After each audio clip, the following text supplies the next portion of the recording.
previous lecture, we have discussed about idealism, particularly the meaning, definitional side, some of the key scholars who are associated with idealism, and like some of the explanations of idealism.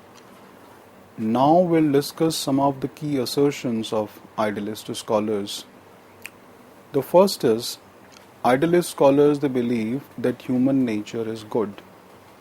It is contrary to the assertion that was made by realist scholars, those who believe that human nature is not good.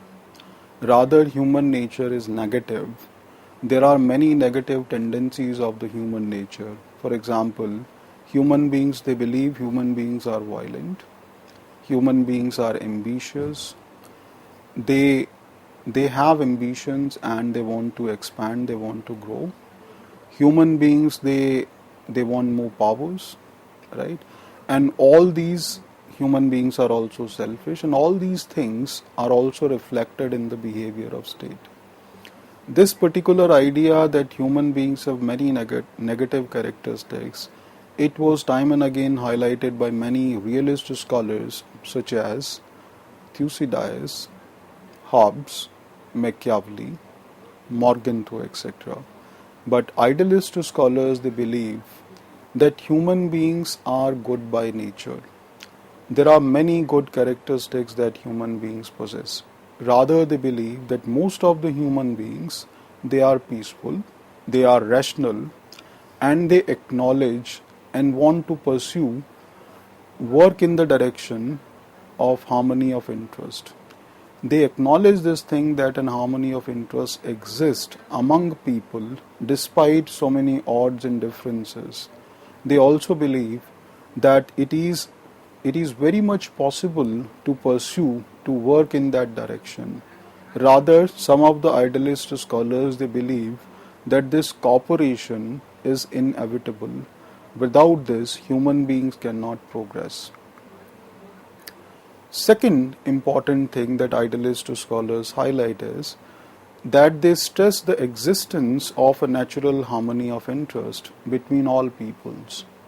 Yet, idealist scholars believe that among all the human beings, a natural harmony, it exists. They also underline the superficiality of conflicting interest of their states or their governments. It means that somewhere people want something else and government pursue something else. So there can be a gap between what people are looking for and what the governments are doing. Here, governments may acknowledge that they have disagreements with some particular state, but that is not the opinion of the people of the state. Another important thing is that idealist scholars, they also believe that despite various cultural norms, values, habits, taste, human beings, they are fundamentally uniform. It means that there is a common element among all the human beings. They want to know about each other. The condition is that they should be given a chance. Globalization has facilitated this process that human beings, they have came closer to each other. Now, a person who's sitting here in India can directly interact, chat, know about the person who's living in any corner of the world. Regardless of ethnic, social, cultural, and religious background, all human beings, they desire the same things in terms of security, welfare, recognition, and respect. So these commonalities, that they have common concerns of security, it means that I am not only concerned about my security, I am also concerned about the security of my family members. And not only family members, I am also concerned about the security of my society. I am also concerned about the society, about the people of my state. I am also concerned about the security of not only the people of my state, but also people, those who are living around the world. So, security or concerns regarding welfare, these are very common things. So people, they think in terms of that not only I should get the benefit of something, rather all the people, they should experience the same. Idealist scholars, they also believe that there is a common morality and all the people, they are bound by it. It is it's it is somewhere also closer to the idea of Kant, who believed that human beings should be respected as end in themselves and never treated as merry means. So Kant believed that all the human beings, they should be treated in the same manner rather than treated differently. It is a principle of common morality. It is the responsibility of each and every member. It is the responsibility of each and every state that they should acknowledge the importance of human beings, their dignity, their lives, their freedoms. Fourth important thing that idealist scholar highlight is that they share the belief that was shared by Mazzini, that there is no essential incompatibility between nationalism and internationalism. So when we look at the world history, we came across some of the nationalist leaders, those who have disturbed international peace, those who have tried to destabilize other states, those who have tried to annex their territories, those who have tried to kill people of other states, or those who want to exploit them. But Mazzini believes that essentially no incompatibility exists between nationalism and internationalism. It means that while pursuing nationalism, while working for your own state or for the welfare of your own people, you can still think in the interest of the larger human community around the world. Fourth important thing that idealist scholar highlight is, fifth important point is that each nation, it has its special task to perform, its special contribution to make the well-being of the humanity. It means that every nation, it has a potential to contribute in international peace and stability. We can understand this thing in that sense that some states, they can innovate in technologies. There can be some states that are possessing a lot of wealth. It means that they can contribute, they have the financial resources. There are some states that are possessing human resource. There are some states that are having natural resources. There are some states that have more advanced political systems. There are some states that have wonderful set of institutions that exist. Now, if all these states, they work together and try to commonly address the challenges that humanity is facing around the world, if all of them, they act with the spirit of international harmony, then ultimately that harmony will prevail at the international level.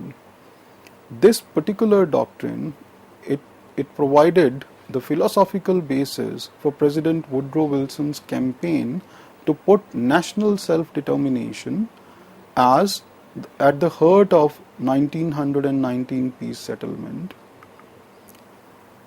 Another important point or assertion by idealist scholars is that they believe in collective security. Kant was the first scholar who laid out the rationale of collective security. Now here we need to understand what is collective security.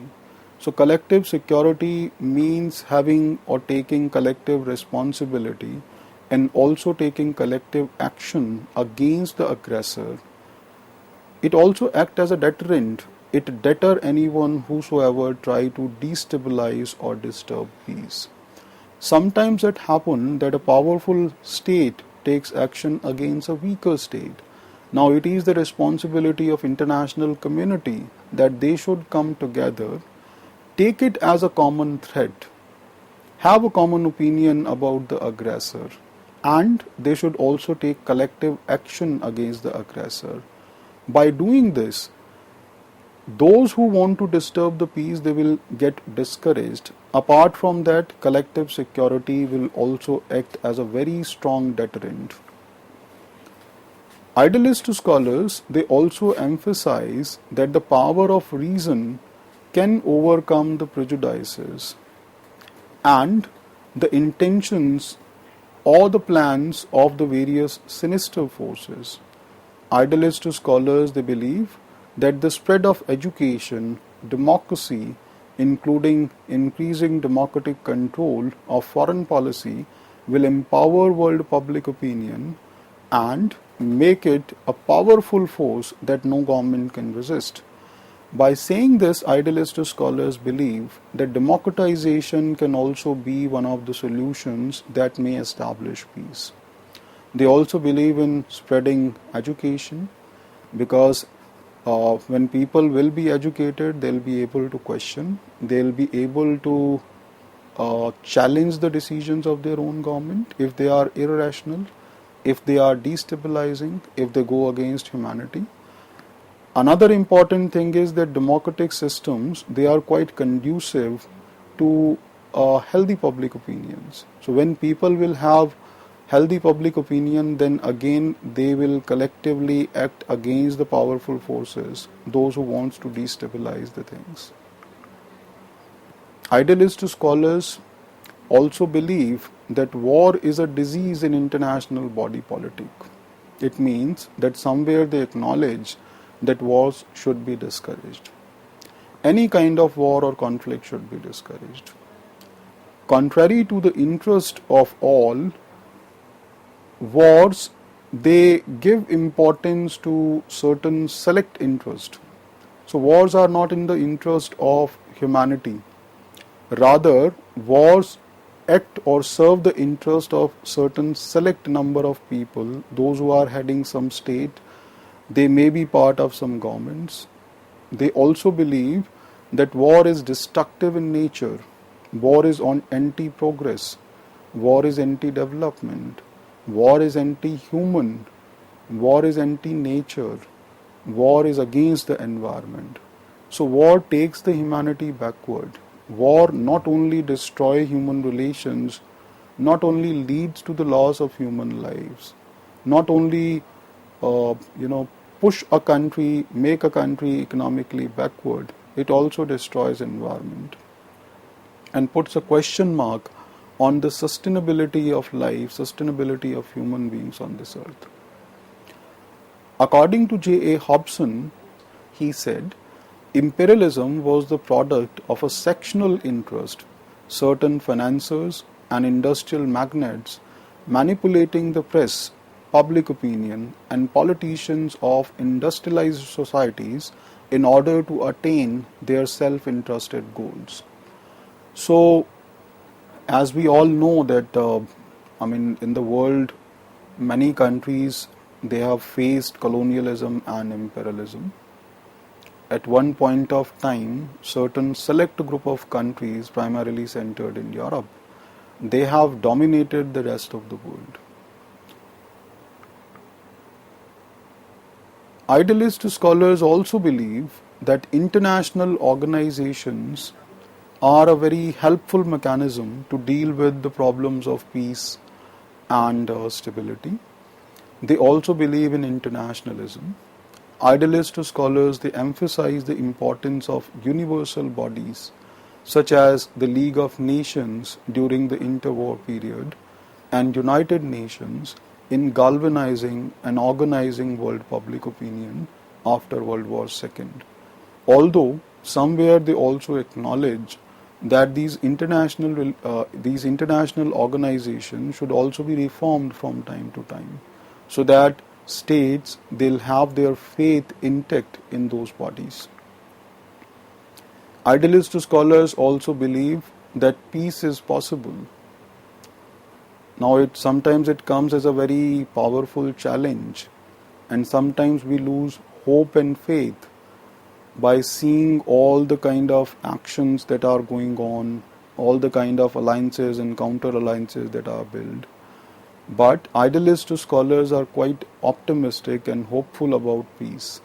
They believe that it is possible to eliminate crude power from international relations. They believe it can be done by substituting research and discussion in place of rational armies and navies.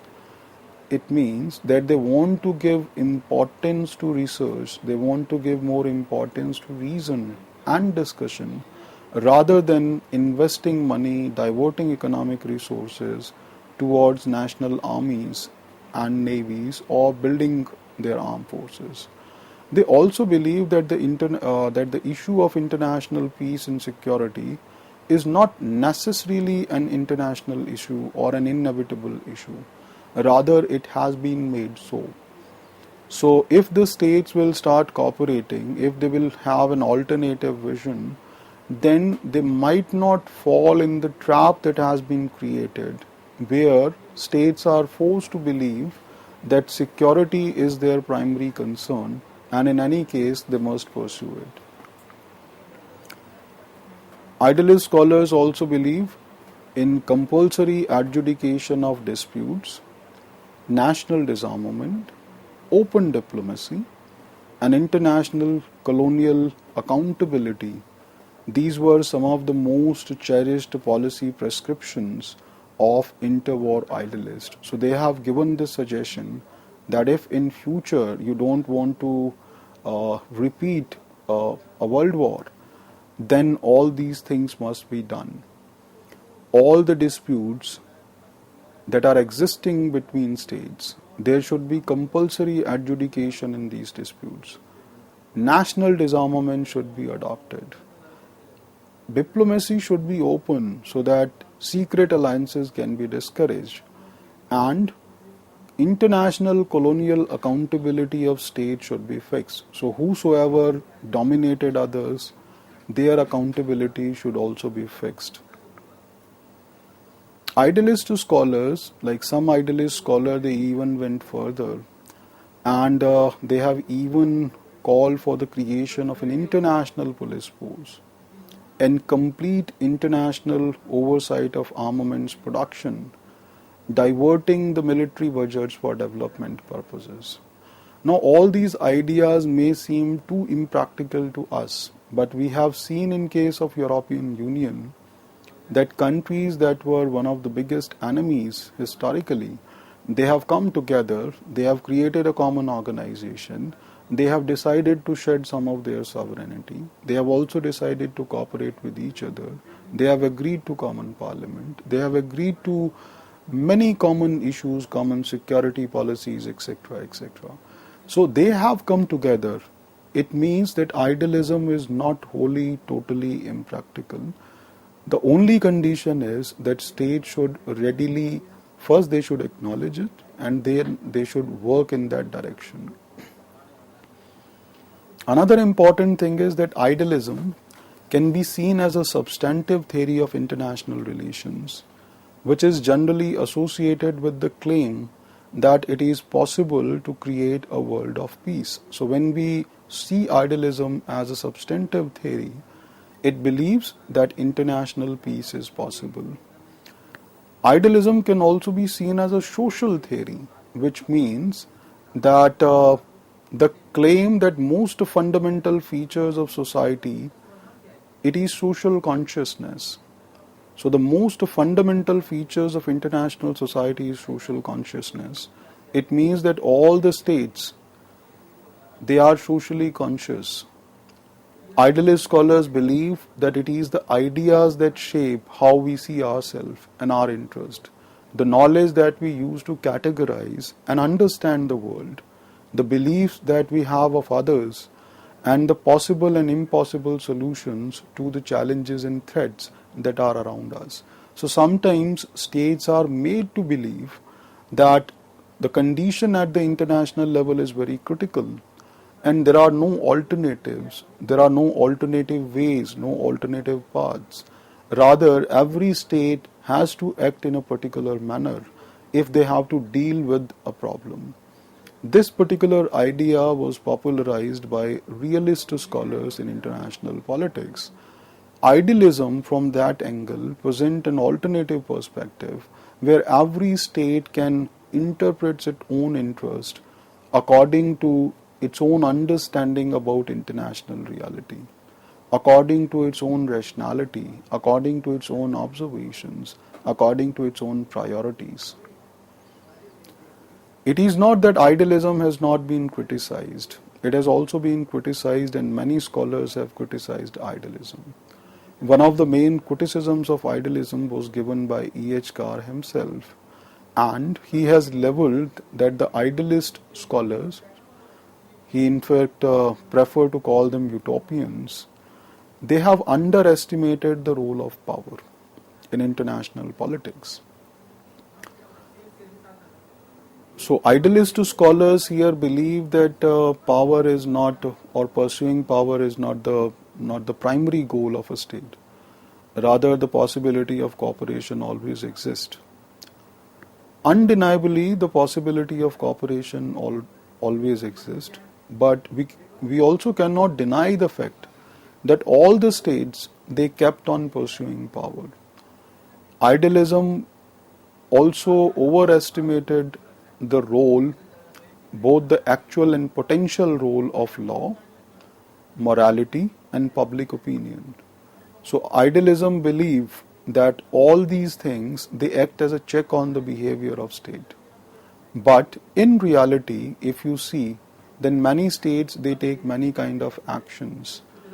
They wage wars, they indulge in conflicts, they compete with each other, they divert their budgets for military modernizations, they struck secret talks and struck secret pacts, right? And then they mobilize their energies in negative directions. And international community, it failed to sometime even take a note of it. International community also act in a particular manner. International morality fail to restrict their actions which are arbitrary in nature. World public opinion fail to deter even the leadership of their own state. So suppose if the leader of a country is taking a particular decision that is going to disturb the peace, it is not bound to listen even its own population. Why that person will bother about the world public opinion? So all the things in which idealist scholars have lot of faith, they are questioned by realist scholars. So somewhere idealist scholars, they blame this, that is the charge against idealist scholars, that they have underestimated the role of power and they have overestimated the role and actual potential of international law in preventing any kind of war, or they have again overestimated the role of morality and world public opinion. Idealist scholars they also gave lot of importance to reason and discussion, and they believe that reason and discussion should be given more importance rather than armies and navies. In the first go, it seems that the idea is very practical, that reason might encourage a state to not to indulge in wars. But reason has its own limitations. It is very important that if one side is reasonable, then the other side should also be reasonable. So reason or rationality or morality, they are not one-sided things. So sometimes you act according to the given conditions and scenarios, or with whom you are dealing. Idealism also indulge in false estimation of what is possible. So when you say that peace is possible, development is possible, disarmament is possible, complete abolition of nuclear weapons is possible, or say inequality, the problem of global inequality can be addressed, or a just and fair world order can be created. Here they are overestimating of what all can be possible. So there are various question marks on these things, that how these things will be made possible. Because again, when we see The practical hurdles, the constraints, when we look at the international structure as claimed by neo-realist scholars, it presents numerous challenges before the state to work in that direction.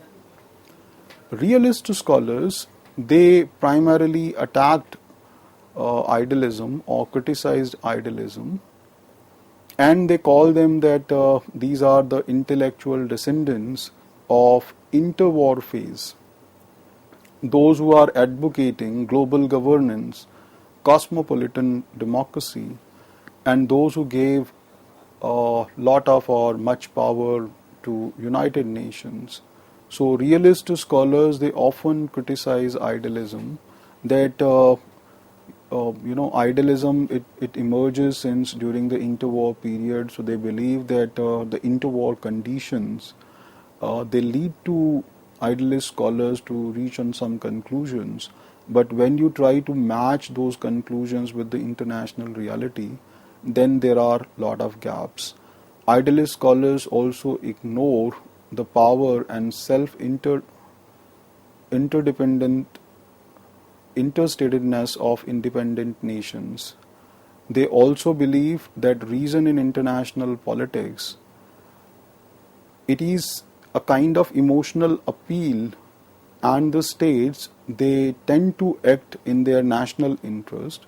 They will be more possessive about their national sovereignty rather than thinking on the grounds of reason and believing that nothing is going to challenge the status quo. Thank you.